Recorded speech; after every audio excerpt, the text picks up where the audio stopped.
Assalamu alaikum guys, greetings from Saudi Arabia. So I plan to make this short video on Saudi Arabia due to the large number of requests that I have been receiving lately.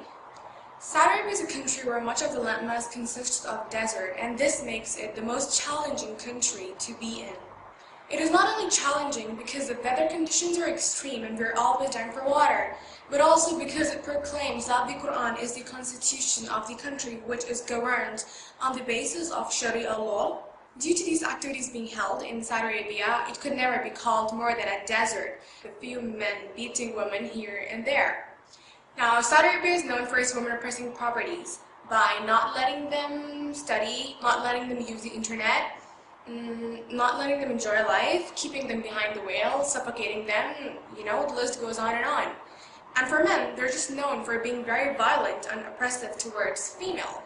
Yeah, that is it. Other than that, the Saudi legal system is known for having the least human rights, as it prescribes capital punishments for crimes such as murder and robbery, rape, smuggling, homosexual activity, etc. Moving on to the country, Saudi Arabia is just known for having a lot of deserts and a lot of camels. So therefore, our basic means of travel is, of course, the camel. Really? Is it that bad?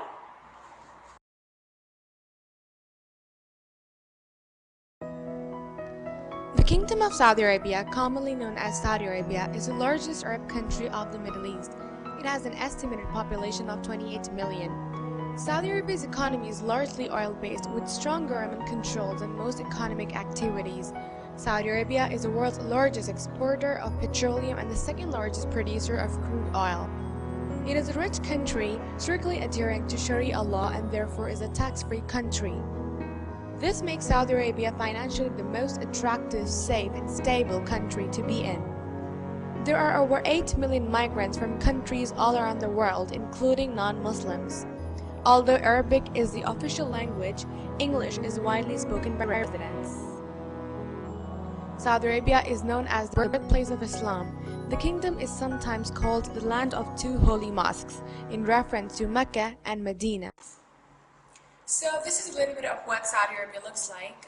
There's a lot more to show, and certainly there's a lot more water to show. If you're interested, just let me know. I'll post a video next time. But this is not exactly why I wanted to make this video.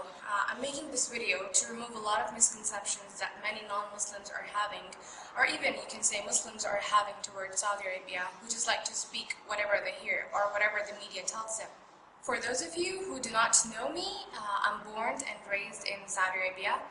My name is Lubna Zahid, and I study here as well as work. I know how to talk in English. I know how to use the internet.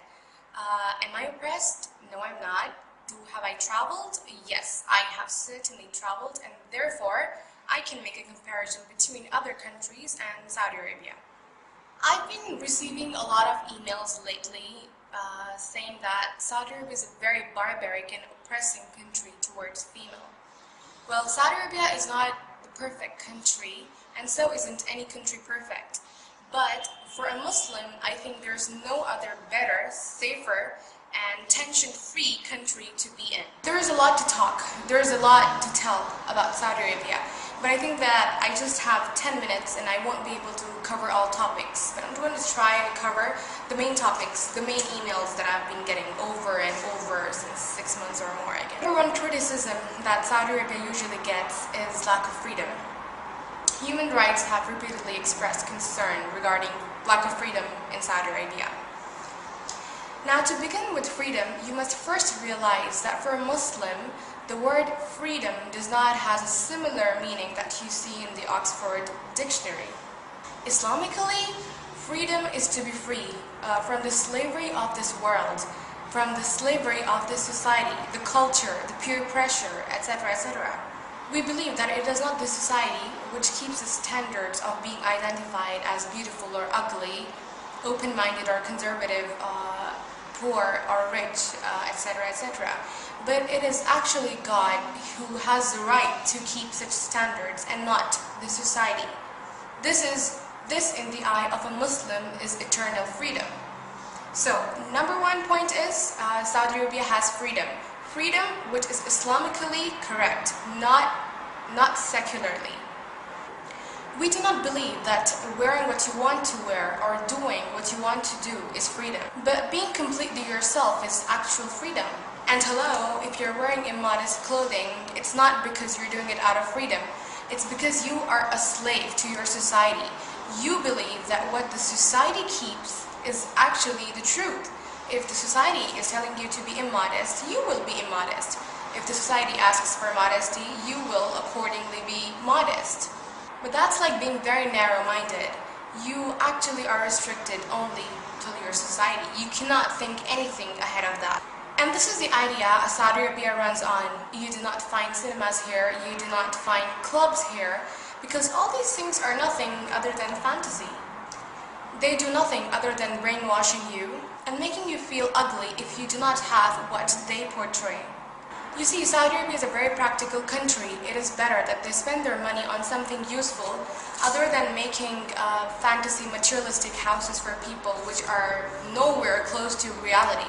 Now, if you want to watch movie, it's not difficult. You can buy CDs or you can watch them on the internet, which everyone over here does.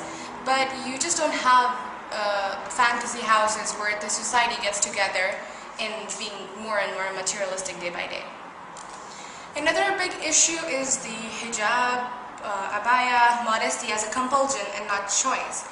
Now again, we as Muslims have to create an environment where it gets easy for females to practice Islam. Females and males, of course. Hijab has a lot to do with males as well as females. You see, we as human nature like to do what the society tells us to do, even though we know that that is slavery to the society, but still, because we have this human nature in us, we would like to be what the society tells us to be.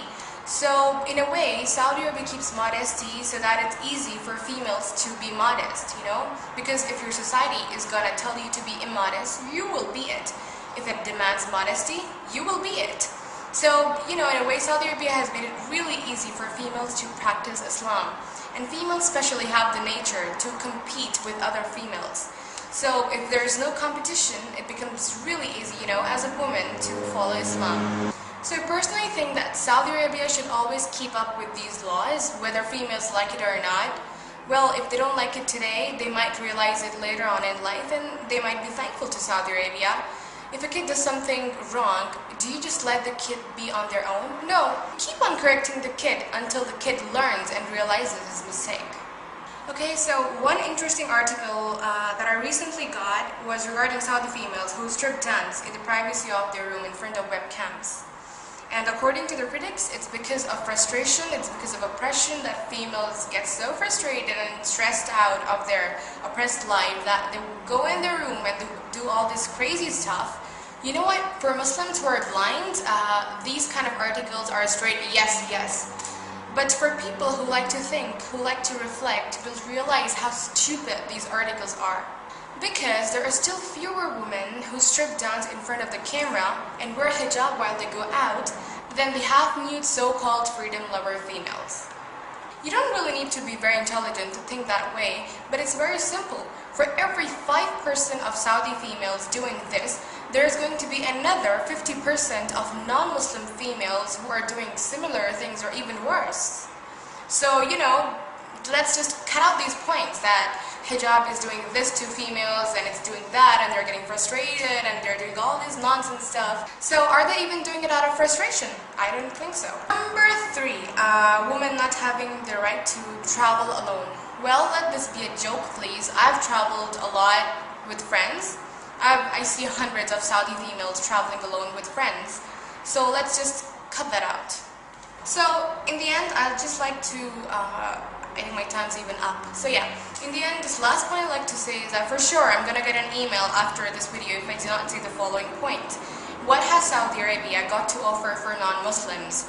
Is Saudi Arabia only for Muslims or it even welcomes non-Muslims?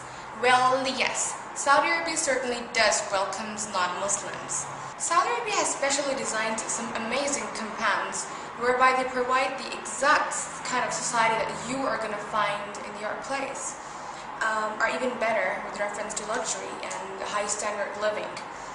A few examples of these compounds could be the Eid compound, the Thal compound, Najd village, Sasko village, Cordoba Oasis village, Arizona, Ramco village, Kingdom compound, Aramco compound, and many more. So no one can say that Saudi Arabia does not welcome non-Muslim or anything of that sort, because Islam in Saudi Arabia is for Muslims, not for non-Muslims. They respect non-Muslims, and therefore they have provided these things for non-Muslims, even though they're not part of Islam. I think this should end my video, and thanks a lot for watching.